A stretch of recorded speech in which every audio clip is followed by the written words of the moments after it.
Bismillahirrahmanirrahim. Assalamualaikum warahmatullahi wabarakatuh. Kami dari kelompok 7 yang beranggotakan Agus Endarsi, Maulidia Aska, dan Nurul Hidayah. Melalui video ini akan menjelaskan tentang perkembangbiakan makhluk hidup. Apa itu perkembangbiakan makhluk hidup? Perkembangbiakan makhluk hidup ialah kemampuan makhluk hidup untuk menghasilkan individu baru yang sifatnya sama atau menyerupai induknya.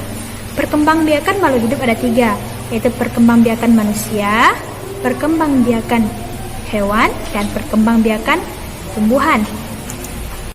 Baiklah, sekarang kita akan membahas tentang perkembangbiakan manusia. Manusia berkembang biak dengan cara generatif, yaitu terbentuknya individu baru yang didahului dengan peleburan sel kelamin jantan dan sel kelamin betina. Perkembangbiakan generatif biasa disebut dengan perkembangbiakan seksual atau kawin. Berikut pertumbuhan dan perkembangan manusia. Yang pertama yaitu masa bayi dari 0 sampai 12 bulan.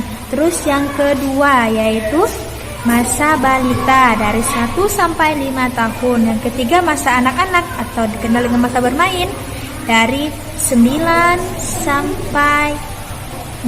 sampai 9 tahun. Yang keempat yaitu masa remaja atau masa pubertas dari 9 sampai 20 tahun. Berikutnya yaitu masa dewasa dari 20 tahun sampai 50 tahun. Yang terakhir yaitu 50 tahun ke atas.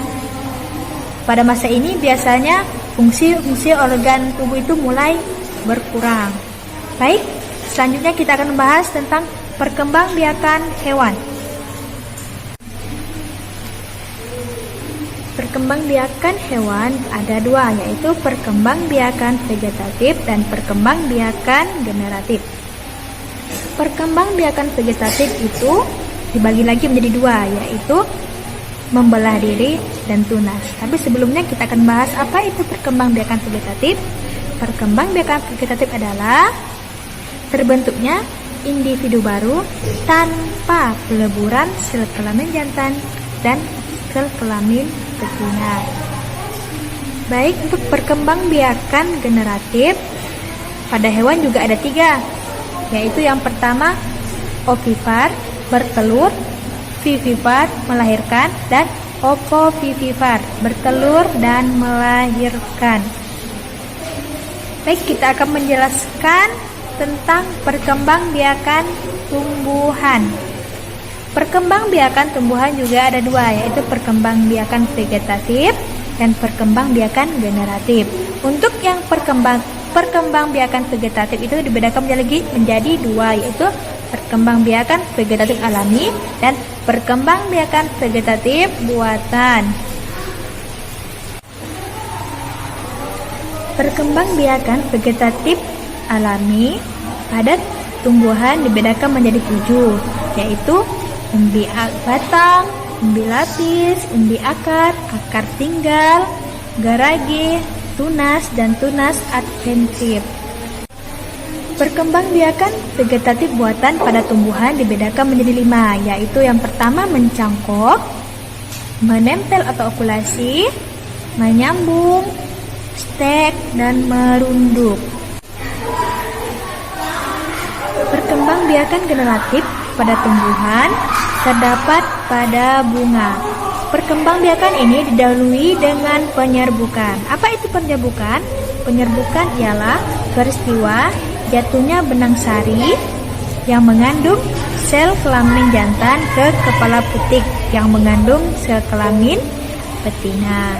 Baik, untuk tujuan perkembangbiakan makhluk hidup akan dijelaskan oleh rekan saya Agus Endarsi.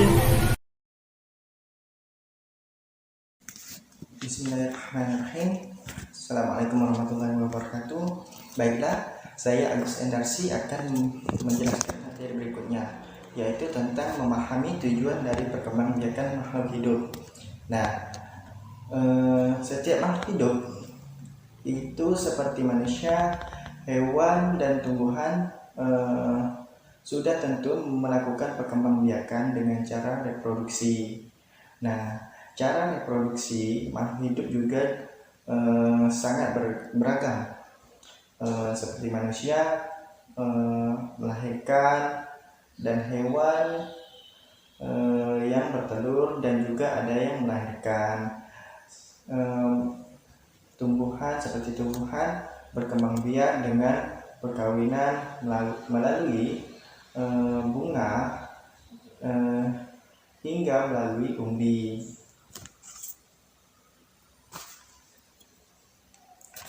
Nah, tujuan dari semua itu antara lain ialah yang pertama, agar tidak punah, dan yang kedua, mempertahankan spesiesnya, dan yang ketiga, agar dapat keturunan. Nah, yang pertama tadi agar tidak punah. Salah satu makhluk hidup berkembang biak adalah untuk mempertahankan jenisnya atau spesiesnya. Agar apa? Agar tidak punah. Dengan apa? Untuk mempertahankan kehidupannya agar tidak punah, yaitu dengan mencari sumber makanan, sumber air sebagai proses pertahanan kehidupannya. Dan yang kedua, mempertahankan spesiesnya. Tentunya agar tidak punah, satu-satunya alasan untuk berkembang biak, misalnya di alam yang penuh dengan predator, tentu untuk mempertahankan spesiesnya itu dengan melakukan perkembangbiakan. Contohnya seperti kura-kura, penyu yang sekali melakukan reproduksi dengan bertelur banyak, ya. Nah, yang ketiga, agar dapat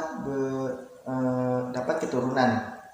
Nah, keturunan adalah hal yang sangat penting dalam menjadi lambang sebuah keluarga, sehingga keturunan tersebut diinginkan. Nah, walaupun jumlah makhluk hidup tergolong sangat banyak dan jauh dari kata kepunahan. Nah, baiklah, itu saja penjelasan dari saya. Nah, materi berikutnya akan disampaikan oleh rekan kami, yaitu Maulidia Aska. Terima kasih. Baiklah, bismillahirrahmanirrahim. Assalamualaikum warahmatullahi wabarakatuh. Nama saya Maulidia Aska dari PGMI 3C dan dari kelompok 7 ingin melanjutkan materi dari Agus Endarsi, yaitu bagaimana maksud dari terampil dalam mencangkok atau menyambung. Jadi supaya dapat tanaman yang berkualitas, kita harus menyambung atau mencangkok tanaman supaya hasilnya bisa lebih maksimal dan mendapat buah yang bagus dan segar seperti itu. Dan di sini saya akan menjelaskan tahapan demi tahapan cara mencangkok dan cara menyambung tanaman. Karena saya akan melanjutkan, jadi tahapannya sebelum kita mencangkok, kita perlu dong ya menyiapkan apa saja sih alat-alat untuk mencangkok itu. Jadi kita harus menyiapkan, yang pertama yaitu kita harus menyiapkan pisau, kemudian gunting, kompos, pupuk kandang, tali rafia untuk mengikat ya, kemudian tabung bambu atau plastik bening. Oke, baiklah, kemudian cara mencangkok pohon mangga seperti apa? Yaitu step 1. Pilihlah batang pohon mangga yang tidak terlalu tua dan tidak terlalu muda, ukurannya sekitar 120 cm. Ya. Step 2. kerat batang tersebut dengan menggunakan pisau, dikerat ya pohonnya, kemudian panjang luka keratan tersebut tuh kurang lebih 10 cm gitu. Itu step yang kedua. Kemudian step ketiga itu harus kambium yang terdapat di batang harus dibersihkan terlebih dahulu. Jadi biar bersih dulu ya, jadi tidak menghitam atau segala macamnya tuh. Jadi kita harus bersihkan dahulu supaya kita itu bisa membersihkannya dengan cara mengeriknya. Jadi maksudnya tuh cara membersihkan kambiumnya dengan cara mengerik dengan pisau. Gitu ya, dikerik batang pohonnya sampai dia bersih seperti itu. Kemudian step 4 atau tahapannya keempat yaitu getah yang masih menempel biarkan mengering terlebih dahulu. Kemudian kita membutuhkan waktu sampai 2-3 minggu ya untuk membuat getahnya itu benar-benar hilang gitu. Jadi membutuhkan waktu yang lumayan cukup lama lah, 3-4 minggu. Kemudian yang kelima, berikan zat perangsang tumbuhan ya, ZPT. Misalnya yang paling populer adalah Clonex dan pupuk andalan kita pada bagian batang yang sudah dikerat. Kemudian step 6 atau tahapannya ke-6, ambil beberapa tanah subur, kemudian kepalkan dan balut pada bagian batang tadi. Pastikan semua bagian batang yang sudah dikerat ditutup tanah dengan sempurna. Yang ketujuh, bungkus ya. Dibungkus sayatan tersebut dengan menggunakan media pembalut yang kita gunakan, bisa plastik ya, bisa sabun kelapa dan sebagainya. Oke. Berikut adalah contoh dari pembalutan kambium, pembungkusan sayatan tadi ya.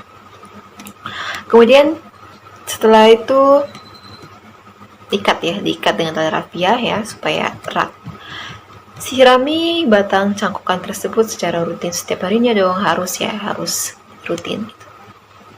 Kemudian kurang lebih 3-4 bulan dan akarnya sudah mulai tumbuh tuh. Selanjutnya yang 10, potong bagian daun dan ranting kecil supaya tidak berpengaruh pada pertumbuhan cangkukannya. Kemudian yang ke-11, tahapan yang ke-11, setelah potong bagian daunnya sudah mengering tadi, kita menunggu kan. Setelah itu buka bungkusnya, cangkukan dengan hati-hati. Jadi harus hati-hati ya. Dibuka cangkukannya, kemudian tanam deh batang pohon mangga yang habis dicangkok pada polybag terlebih dahulu sampai daun dan rantingnya tumbuh. Dan yang terakhir, jika ranting dan daun udah tumbuh, batang cangkukan bisa ditanam pada tanah. Jadi seperti itu untuk step atau tahapan-tahapan dalam mencangkuk. Baiklah, selanjutnya kita masuk ke tahap menyambung. Saya akan jelaskan bagaimana cara terampil kita dalam menyambung tanaman ya, tanaman apa aja yang bisa dicangkok dan disambung. Oke. Sekarang adalah proses menyambung ini adalah proses rekayasa ya. Maksud proses rekayasa agar benih-benih tanaman tuh yang dihasilkan mempunyai sifat yang sama seperti induknya. Jadi direkayasa seperti itu ya. Kemudian model penyambung ini banyak dilakukan orang-orang di kebun ya. Buah-buahan tujuannya sama dengan menempel atau manipulasi ya. Sama saja. Kemudian untuk melestarikan sifat induknya juga ya, kadang kan benih yang didapat dari biji-biji hasil semaian itu belum tentu mempunyai sifat yang sama. Jadi kita harus menyambung supaya lebih sama lah dengan induk dari tanaman tersebut. Baiklah, kita akan masuk ke tahapan dalam menyambung, yaitu yang pertama adalah pada saat benih telah tumbuh, misalnya batang telah sebesar jari ya, potonglah kira-kira tuh 1 diameter dari tanah ya, potong batangnya ketika sebesar jari itu dipotong kira-kira 1 diameter dari tanah. Kemudian tahapan yang kedua yaitu carilah ranting tanaman yang baik sifatnya dan besarnya sama dengan batang benih itu ya. tahapan yang ketiga yaitu potonglah pangkal ranting tanaman itu sedemikian rupa hingga bisa disambung dengan pas pada batang benih tersebut. Jadi itu adalah cara mencangkok dan menyambung untuk tanaman jenis tumbuhan. Jadi seperti itulah tahapan atau cara terampil kita dalam menyambung ataupun dalam mencangkok tanaman seperti yang saya contohkan juga dalam mencangkok pohon mangga tadi sudah dijelaskan. Semoga dapat dipahami dan mohon maaf apabila ada salah-salah kata. Baiklah, saya akan menutup dari perwakilan kelompok kami. Wabillahi taufiq wal hidayah. Wassalamualaikum warahmatullahi wabarakatuh.